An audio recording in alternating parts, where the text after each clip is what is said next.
మోకాల నొప్పులకు ఎటువంటి సర్జరీ లేకుండా ఎపియాన్ పెయిన్ క్లినిక్ అందిస్తున్న అత్యాధునిక చికిత్స.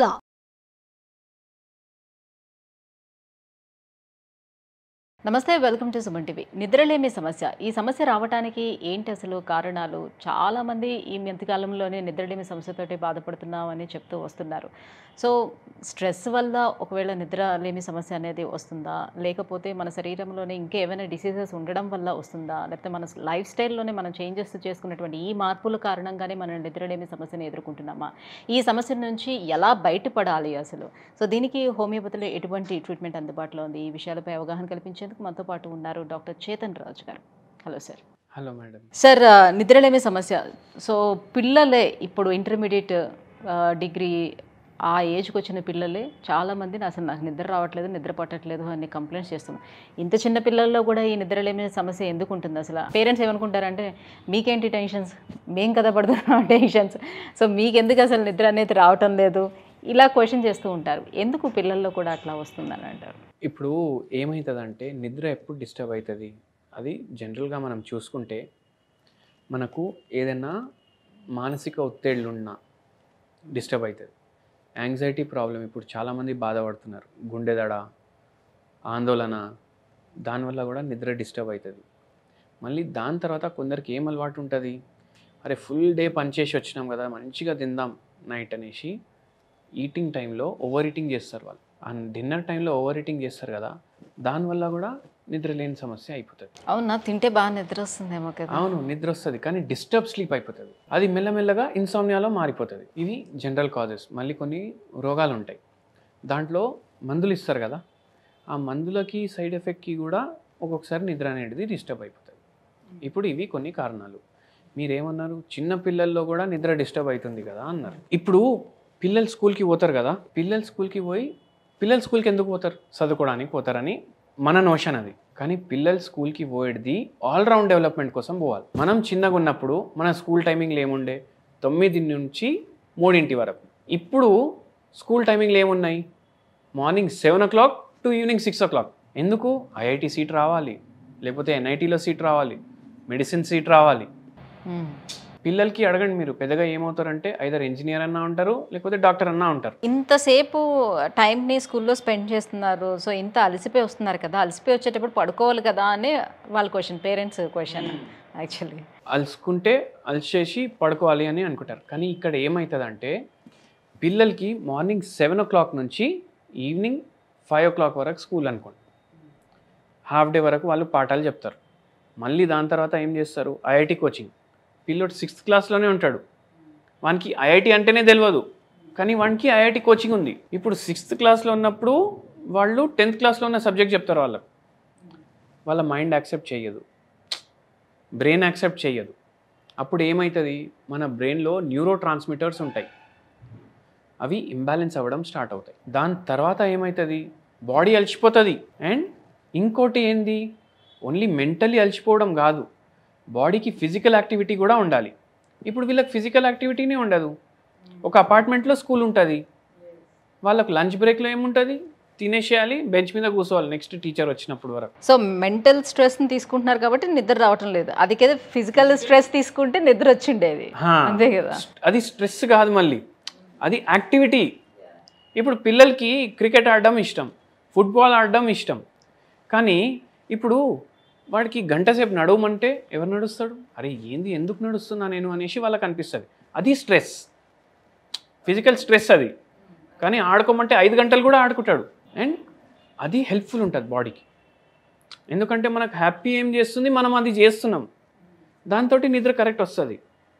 మొత్తం రోజు కూర్చొని చదివితే న్యూరో ట్రాన్స్మిటర్స్ డిస్టర్బ్ అవుతాయి. ఏ న్యూరో ట్రాన్స్మిటర్, మెలటోనిన్, అది నిద్రకు అవసరం, అది ప్రొడ్యూసే కాదు. ప్రొడ్యూస్ అయితే కూడా ఎంత ప్రొడ్యూస్ అవ్వాలో అంత ప్రొడ్యూస్ అవ్వదు, అప్పుడు వాళ్ళ నిద్ర డిస్టర్బ్ అవుతుంది. అందుకే పిల్లల్లో నిద్రలు డిస్టర్బ్ అవుతున్నాయి. పెద్దవాళ్ళల్లో ఎందుకు అవుతున్నాయి, ఏ పని నచ్చట్లేదు ఆ పని చేస్తున్నారు, మొత్తం రోజు కూర్చొని కీబోర్డ్ మీద typing, mouse, sedentary life style వల్ల ఈటింగ్ ప్రాబ్లమ్స్, దాంతో వెయిట్ గెయిన్, దాని తర్వాత డయాబెటీస్, హైపర్ టెన్షన్, ఇవన్నీ కారణాల వల్ల వాళ్ళకి నిద్ర వస్తలేదు. బాస్ చాలా సతాయిస్తుండు, ఇంటికి వచ్చిన తర్వాత కూడా టార్గెట్ నడుస్తుంటుంది కొందరు మైండ్లో, అరే టార్గెట్ కంప్లీట్ అవ్వట్లేదు. ఇవన్నీ ఆలోచనల వల్ల కూడా వాళ్ళకు నిద్ర డిస్టర్బ్ అవుతుంది. స్ట్రెస్ ఒక ఫ్యాక్టర్. ఇప్పుడు ఒక పేషెంట్ వచ్చింది, 20 years నుంచి నిద్రపోతలేరు. అమ్మో. ఎందుకంటే వాళ్ళ హస్బెండ్ ఎవరినో నమ్మి పైసలు ఇచ్చారు, ఆ పైసలు ఈ రోజు వరకు రిటర్న్ రాలేదు. వాళ్ళ హస్బెండ్ ఏమంటున్నారు, ఎందుకు ఆలోచిస్తున్నారు, పోయింది పోని, మనం ఇంకా సంపాదించుకున్నాం కదా. సో అయినా వాళ్ళు చీట్ చేశారు. ఎవరు? Husband relatives. వాళ్ళకు మనం ఎందుకు ఇచ్చినాం అంత పెద్ద అమౌంట్, ఇప్పటివరకు రిటర్న్ రాలేదు. సో అది ఆలోచించి స్ట్రెస్గా మారి నిద్ర రాకపోవడం కూడా అయింది, షుగర్ కూడా వచ్చింది, మోకాలు నొప్పులు వచ్చినాయి, నరాల ప్రాబ్లం వచ్చింది, అన్నీ వచ్చినాయి. సో ఇట్లా డబ్బులు రాలేదు. కానీ ఇప్పుడు డబ్బులు వస్తే కూడా ఇవి పోవు కదా. సో మళ్ళీ ఆ హెల్దీ లైఫ్ వస్తుందా? రాదు. సో అందుకే దేని గురించి మనం ఎక్కువ ఆలోచించొద్దు. నిద్రలేని సమస్య వస్తే దాంతోపాటు మెల్లమెల్లగా వేరే రోగాలు కూడా వస్తాయి. సో మరి ప్రాపర్ స్లీప్ కోసం ఏం చేయాలి?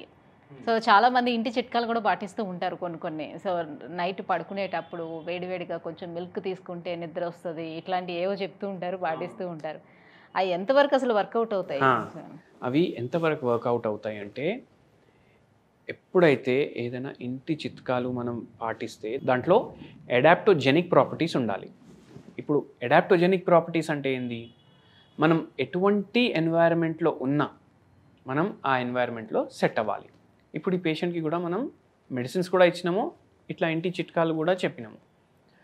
అయితే ఇప్పుడు ఈ పేషెంట్ మైండ్లోకి వెళ్ళి అది పోవాలి కదా, అరే పోయినాయి ఇప్పుడు రావు, మనమైతే మంచిగా ఉండాలి కదా. ఫస్ట్ అది బ్రెయిన్ వాష్ అవ్వాలి.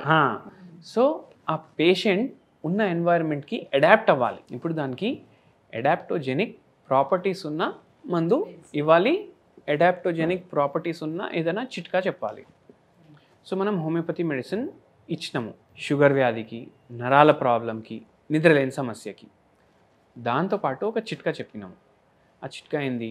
ఇప్పుడు బంతి పువ్వులు ఉంటాయి కదా, ఒక బంతి పువ్వు తీసుకోవాలి, ఆ పెటల్స్ అన్నీ తీయాలి, చిన్న దీంట్లో తీసుకోవాలి. దీంట్లో తులసి ఆకులు వేయాలి. తులసి ఆకులు వేసి కొంచెం వాటర్ని బాయిల్ చేసుకోవాలి. వాటర్ ఎంత? 1 cup వాటర్. ఇది దాంట్లో వేసేయాలి. దాని తర్వాత ఏమవుతుంది? ఈ తులసి ఆకుల్లో ఉన్న ప్రాపర్టీస్, బంతి పువ్వుల్లో ఉన్న ప్రాపర్టీస్ అన్నీ ఆ నీళ్ళలో వచ్చేస్తాయి. దాన్ని ఫిల్టర్ చేసుకోవాలి. దీన్ని క్యాలెండ్యులా టీ అంటారు. ఓన్లీ బంతి పువ్వు వేసుకుంటే, అరే బంతి పువ్వుతోటి ఏం తగ్గుతుంది అని అందరు అనుకుంటారు ఇప్పుడు. కానీ క్యాలెండ్యులా టీ అని మనం గూగుల్ చేస్తే మనకు తెలుస్తుంది క్యాలెండ్యులా టీ అంటే ఏంటి. సో అది daily 1 hour before sleep consume చేయాలి. ఇప్పుడు దీంట్లో ఏముంటాయి? దీంట్లో అడాప్టోజెనిక్ ప్రాపర్టీస్ ఉంటాయి. నరాల బలహీనత వస్తుంది కదా, ఇప్పుడు ఒక్కరోజు మనిషి పడుకోకపోతే నెక్స్ట్ డే నీరసంగా ఉంటుంది. ఇప్పుడు మనిషి అస్సలు పడుకోకపోతే నరాలు సరిగా పనిచేయవు, బాడీ పెయిన్స్ కూడా వస్తాయి. సో అవి తగ్గించడానికి ఇది హెల్ప్ చేస్తుంది. మళ్ళీ ఉన్న సిచ్యువేషన్ని అడాప్ట్ చేసుకోవడానికి తులసి ఆకులు అండ్ ఈ బంతి పువ్వు 2 హెల్ప్ చేస్తాయి.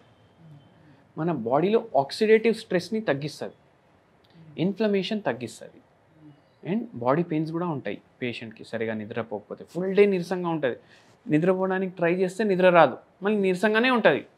సో అవన్నీ కొంచెం రిలీఫ్ ఇవ్వడానికి హెల్ప్ చేస్తుంది. మన మందులు కూడా పనిచేస్తాయి. దాంతోపాటు మనం మందులు కూడా ఇస్తాం. ఉన్న న్యూరో ట్రాన్స్మిటర్స్ ఏవైతే డిస్టర్బ్ అయినాయి కదా బాడీలో, అవి కూడా మళ్ళీ నార్మల్కి రావడం స్టార్ట్ అవుతాయి మన మెడిసిన్స్. దాంతో నిద్ర ఏమో మంచిగా వస్తుంది. Thank you so much sir. So నిద్రలేమి సమస్య నుంచి బయటపడడానికి ఎలాంటి చిట్కాలు ఉన్నాయి అండ్ హోమియో ట్రీట్మెంట్ గురించి తెలియజేసినందుకు థ్యాంక్ యూ.